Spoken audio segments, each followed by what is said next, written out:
Azi vreau să vă prezint micul adaptor pentru antena wireless ce se poate adapta la DJ Spark sau la DJ Magnific, DJ Magnific 2. În general toate sunt cu acest tip de antene, telefonezele, care se poate adapta și atunci va avea o rază mai lungă de zbor drona. Noi astăzi vom testa fără această antenă și după care cu antenă. Să vedem dacă într-adevăr această mică jucărie, adaptor wireless, dacă își face într-adevăr datoria. Bun. Îi dăm drumul? Da. Așa. Hai să o ridicăm la o înălțime de data asta voi porni. Să vedem ce imagini culegem cu ea. Da, să pornim absolut totul. 3, 2, 1. Așa. Pornim imaginea și ridicăm drona. Să zicem undeva la o altitudine de 50 de metri, cred că ar fi în regulă.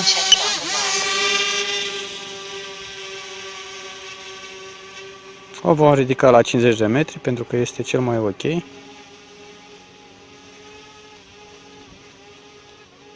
...45... Ne poți 50 de metri. Parametri, ok. fără antenă. Să o ghidăm în direcția aia, este foarte bine, și atunci să-i dăm bice.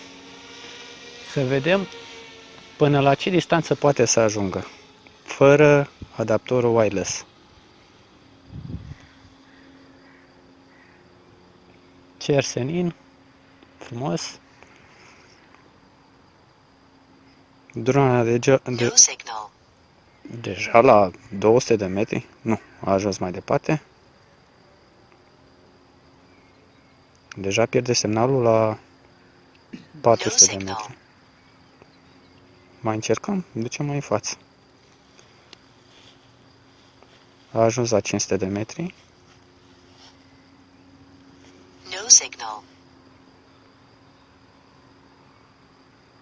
Nu știu la ce distanță a putut să ajungă acum.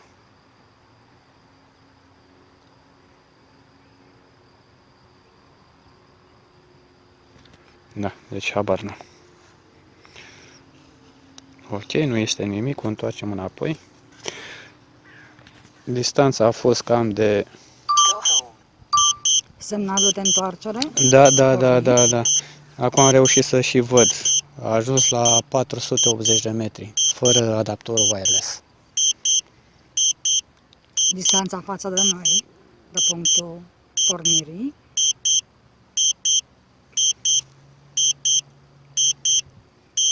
Nu? Se întoarce cu o viteză destul de mare. Viteza e destul. Baterie avem destulă. Se aude, dar nu se vede. Acum o și văd.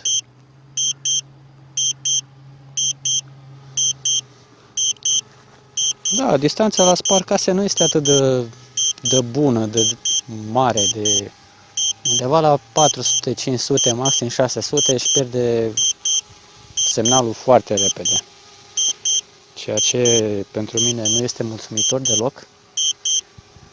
Dar fiind și atât de mică, nu putem să cerem muncă prea mare să facă sărăcuța.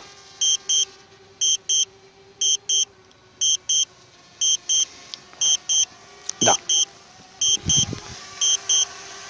O lăsăm să se apropie.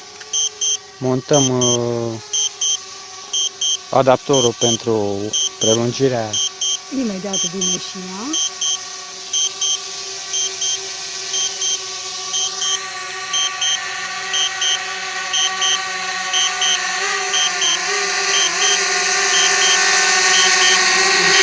O menținem la nivelul la care e și montăm antena. Ok. Acum să vedem. Dacă a ajuns fără antenă la o distanță, bateria avem destulă. Dacă a ajuns la o distanță de aproape 500 de metri, să vedem cu adaptorul wireless la ce distanță poate să ajungă. O înălțăm înapoi la...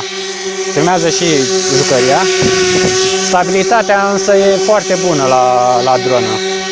Da, o înălțăm înapoi la 50 de metri. Gata, a pornit. 20 de metri. 30 de metri. 40 de metri. 50 de metri. Și atunci îi dăm bice înainte. Să vedem de data asta până la ce distanță poate să ajungă. Dar e o diferență între înălțimea fără antenă și înălțimea cu antenă? Adică Nu, poate ajunge la 500 de metri înălțime, dar e aceeași problemă cu semnalul. Pur și simplu se întoarce singură. Da, deci acum avem o distanță de 400 de metri. No signal. Așteptăm puțin. Se pare că a revenit la 500 de metri, mai dăm mai înainte. Da, încă mai merge, semnalul și-a revenit. 600 de metri. la ce preț ar ajunge o astfel de antenă? 12 euro. Nu este deloc scumpă. A ajuns la aproape 800 de metri. Da, avem peste 800 de metri. Da, într-adevăr. Aproape 900 de metri.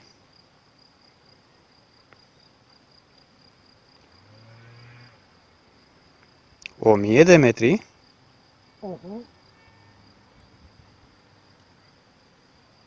Semnalul încă e bun.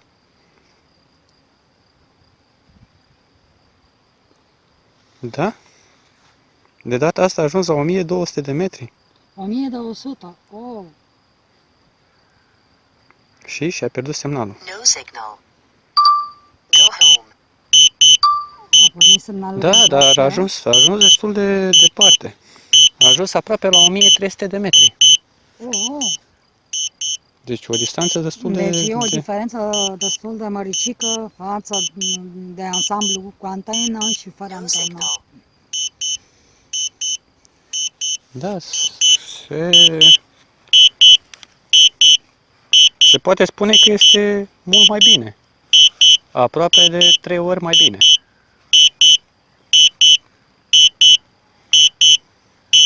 Așa a revenit și imaginea.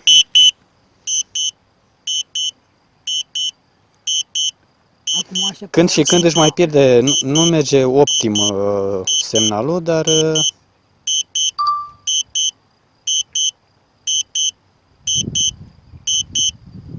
da.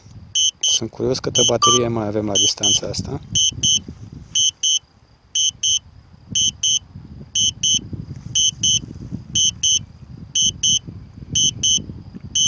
Și a revenit din nou semnalul, asta este un lucru bun.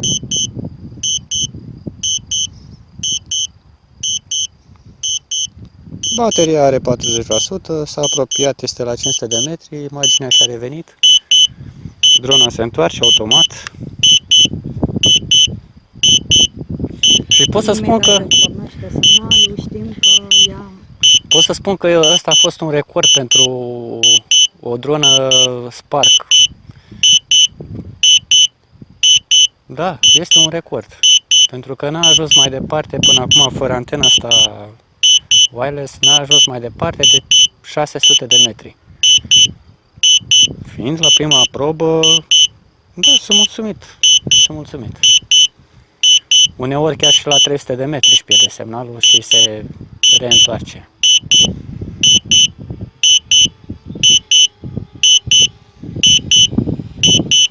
Iată că aproape a ajuns. Bateria este la 34. Timpul de zbor este de aproape 9 minute.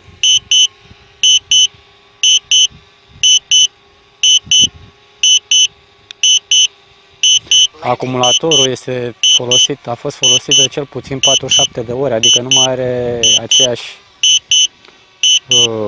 capacitate de zbor, de durată. Deja o Low auzim. battery warning. O auzim, este aproape de noi aici.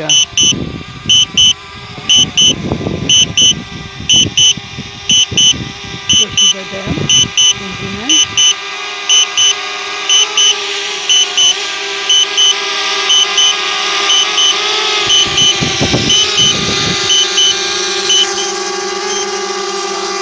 Și s-a întors. Bun, bateria este la 27. Timpul de zbor de până acum este de 9 minute și jumătate. Asta ar însemna că aproape ține 15 minute, pentru că o mai pot ridica, o pot duce înainte, o pot duce înapoi. Ia să ducem frumos înainte să vedem. Viteza ei de zbor. Nu știu dacă se mai vede acolo, dar Nu se mai vede.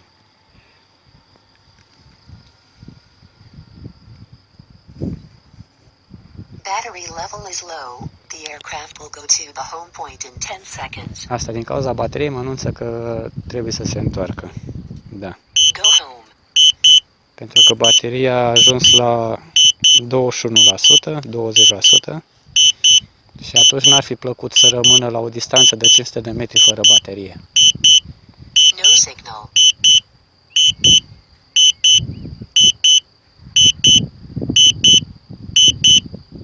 Când rămâne fără semnal, se ridică automat la 50 de metri, așa este programată, ca să nu se lovească în copaci, în alte lucruri, și se întoarce singură. Face o chestie din asta, zzz, 50 de metri, vine zzz, spre mine și pe urmă zzz, spre mine și vine aici.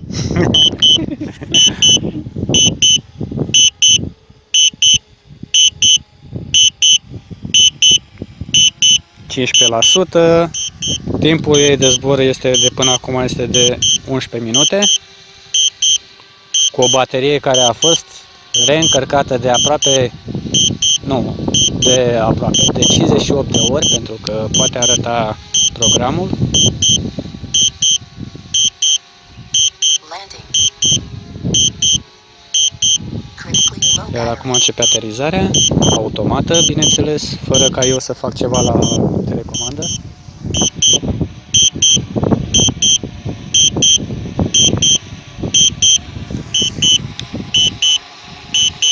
Se apropie, o avem la 20 de metri. Critically low battery. Încă coboară, coboară, coboară și gol!